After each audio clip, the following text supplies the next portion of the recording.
The best bags from Milan Fashion Week Fall 24. Welcome to Luxify. We talk about fashion, luxury, and basically all the best things life has to offer. Welcome to our video listing the best bags from Milan Fashion Week Fall 24. Milan Fashion Week has come to an end, so it is time to see the most amazing bags from the new collections.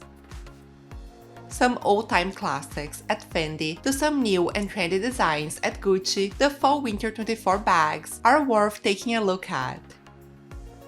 So without further ado, here are the best bags from Milan Fashion Week Fall 24.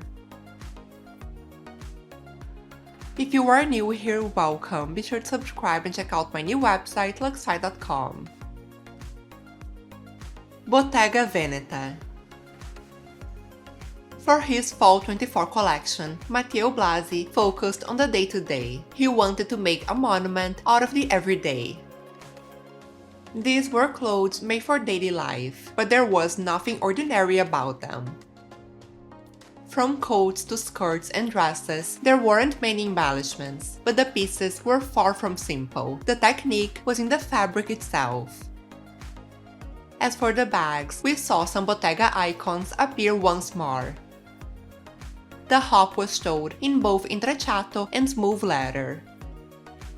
As was the cabat and the andiamo, both totes were the perfect fit for this everyday idea.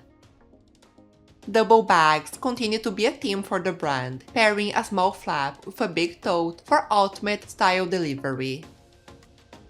The sardine was showed in a few different iterations, and also a sardine clutch was introduced as a new playful twist on the style. The newness of the collection came in way of the Calimero Città, an intrecciato flap bag with a knotted handle, and also another flap with a gold buckle, both great everyday pieces.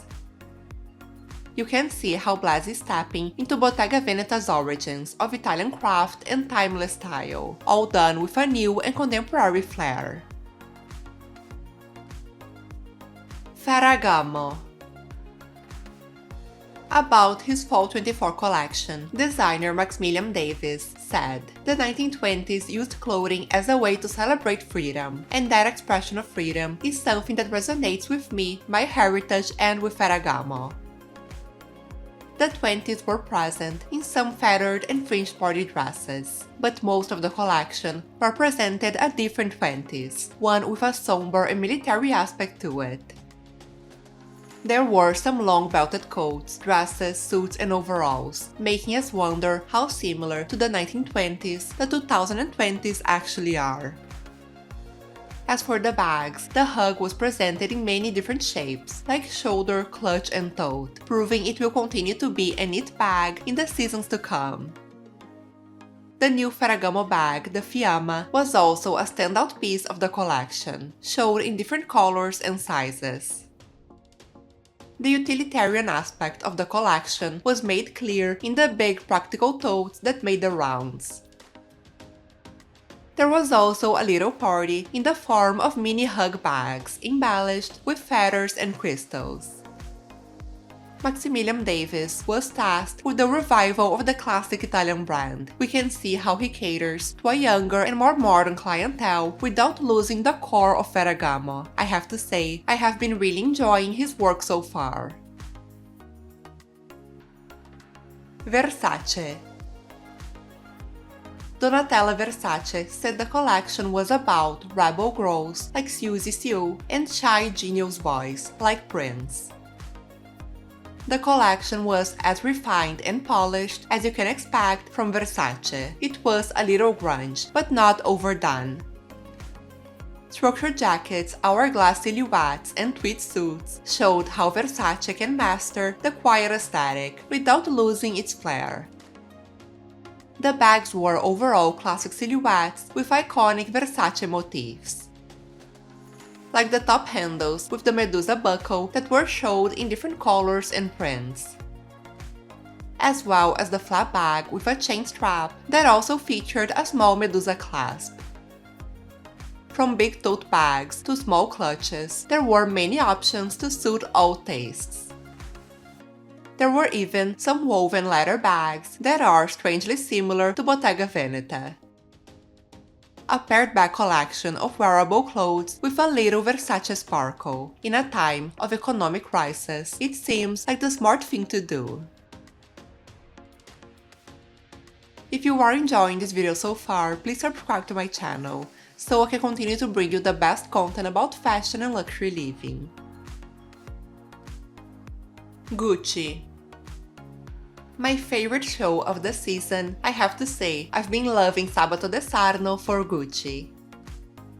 He said about the collection, "I don't have a theme ever. My theme is the clothes." De Sarno continues to present what he calls wardrobe essentials, streamlined classic pieces with a Gucci flair, of course. Like the collections I showed before this one, the clothes were understated and timeless, but in no way were they simple or ordinary.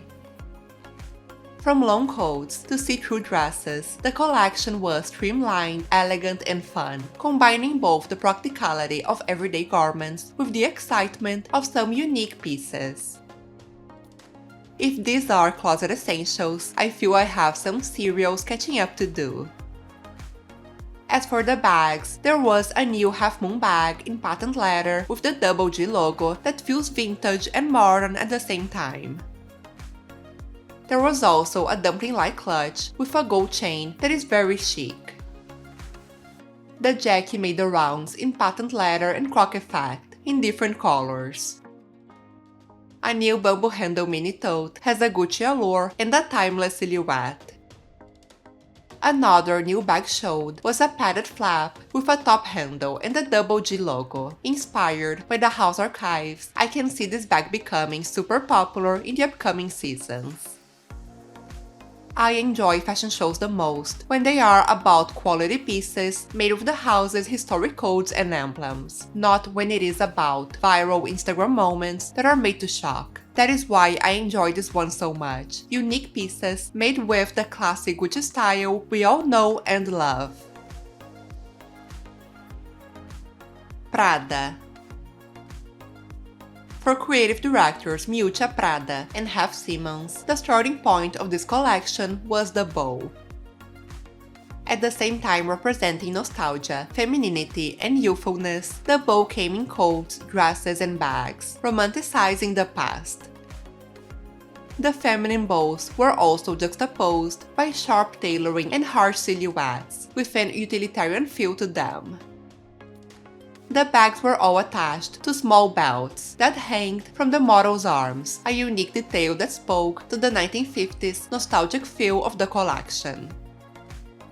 Many Prada Galleria bags were presented in different materials, prints, and colors.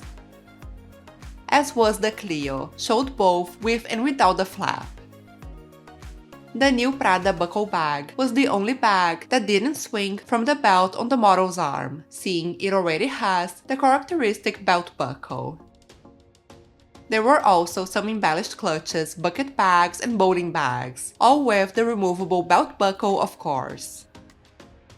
Overall, this collection of opposites was wearable yet fun, with the nostalgia and the romance of the past somehow breathing new life into some classic Prada staples.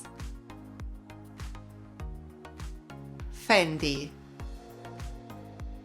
Since Kim Jones was appointed as creative director 3 years ago, he has been inspired by the Fendi women, specifically Delfina Fendi, the house's artistic director of jewelry.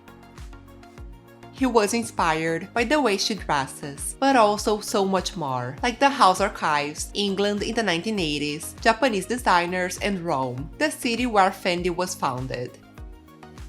With so many different inspirations, the result could be a bit chaotic, but what we saw instead was a cohesive collection of practical staples that were elegant and wearable. From structured coats to dresses with classicist prints, the pieces represent the Fendi woman and what she expresses through her fashion.